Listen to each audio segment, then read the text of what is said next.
বাংলাদেশ একটা পুচকি দেশ। অনেক নেতা আমাদের রাজ্যেও, অনেক নেতা আমাদের দেশেও অনেকে কিন্তু বলছেন একটা পিঁপড়ের মতন দেশ, তাকে আমরা চাইলেই পিষে মেরে ফেলতে পারি।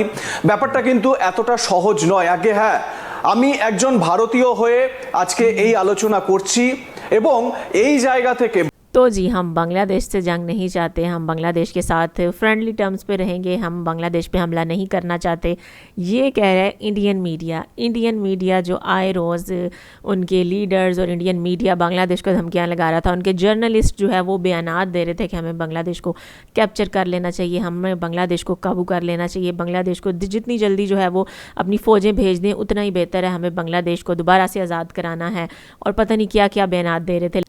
लेकिन बांग्लादेश ने जब इनके आगे झुकने से इनकार कर दिया, जब उन्होंने देखा कि बांग्लादेश जो है उसके डिफेंस पैक्ट होने जा रहे हैं, बांग्लादेश जो है वो मॉडर्नाइज कर रहा है अपनी आर्मी को, वेपन्स खरीद रहा है, बांग्लादेश की आर्मी जो है वो भी डबल होने जा रही है। ऑब्वियसली जब पाकिस्तान के साथ डिफेंस पैक्ट होगा तो बांग्लादेश की आर्मी भी डबल हो जाएगी। ये सारी चीज़ों के बाद अब इंडियन मीडिया वापस आ गया अपनी औकात पर। अब वो न्यूज़ दे रहे हैं कि हम तो बांग्लादेश के साथ जंग ही नहीं चाहते, हम तो उनके साथ फ्रेंडली टर्म्स पे रहेंगे, हम तो बातचीत के ज़रिए मामला जो है वो हल करेंगे।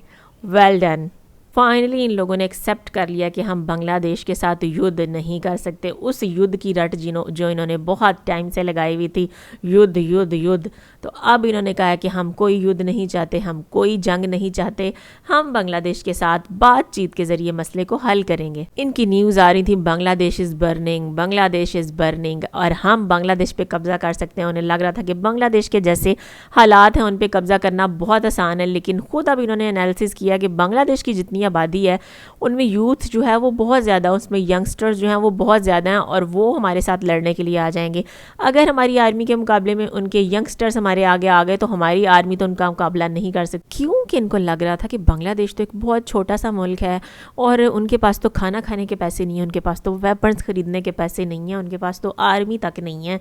लेकिन जब पता चला कि बांग्लादेश की इतने बड़े बड़े कंट्रीज़ के साथ जो हैं वो डील्स हो रही हैं, बांग्लादेश को पाकिस्तान भी अकेला नहीं छोड़ेगा, अगर हमने बांग्लादेश पे हमला करने का सोचा तो पाकिस्तान की आर्मी भी बांग्लादेश के साथ मिल जाएगी, और इसके साथ साथ बांग्लादेश की यूथ 2-3 करोड़ की यूथ है वो भी सामने आ जाएगी। तो फिर क्या हम करेंगे? तो फिर ये जो है झाग की तरह नीचे बैठ गए हैं और इन्होंने खुद ही कहना शुरू कर दिया कि हम युद्ध नहीं चाहते। अस्सलाम वालेकुम my YouTube family, welcome back to my channel Sheen reaction. This is Meeno Sheen Chaudhary. I hope so आप सब लोग फिट फाट होंगे, टिप टॉप होंगे और मज़े से होंगे। तो आज जो मैं वीडियो लेके आई हूँ, वेस्ट बंगाल का मीडिया जो कि आग उगल रहा था पिछले कुछ महीनों से, अब उसने तस्लीम कर लिया कि हम बांग्लादेश के साथ कोई युद्ध नहीं चाहते, हम बांग्लादेश के साथ कोई जंग नहीं चाहते, हमें कोई जंग नहीं चाहिए। जैसे बांग्लादेश में इनकलाब आ गया और शेख हसीना की हुकूमत तक गिरा दी गई, तो हम बांग्लादेश पे कैसे सर्जिकल स्ट्राइक्स करेंगे? वहाँ तो यंगस्टर्स इतने ज़्यादा हैं, वहाँ तो यूथ ही इतनी ज़्यादा एक्टिव है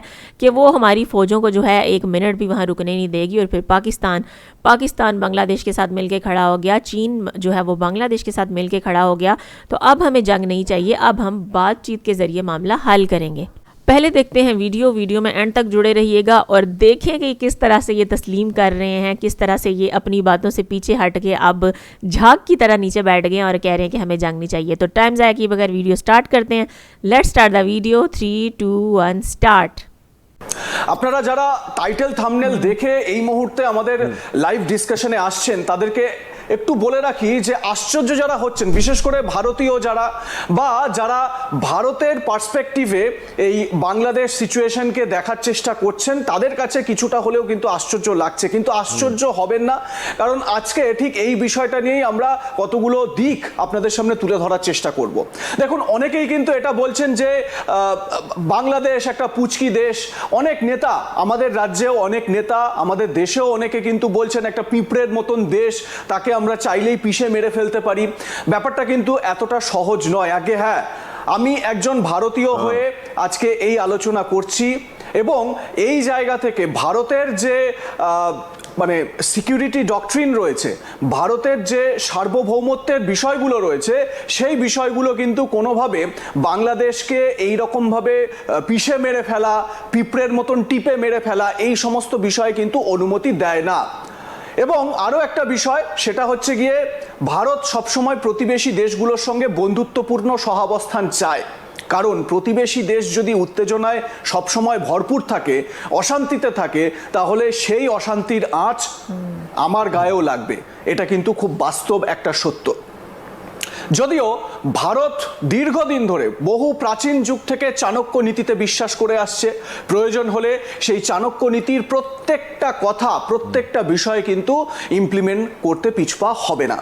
আমি এই বিষয়টা আরো বিস্তারিত আপনাদের সামনে তুলে ধরার জন্য আমার সঙ্গে আজকে যাকে পেয়েছি তিনি আমাদের অতি পরিচিত কর্নেল দীপ্তাংশু চৌধুরী। বিভিন্ন সময় তার কাছ থেকে এই সংক্রান্ত বিভিন্ন আপডেট তথ্য আপনাদের সামনে আমরা তুলে ধরি। কর্নেল চৌধুরী, আপনাকে স্বাগত আজ তাক বাংলায়।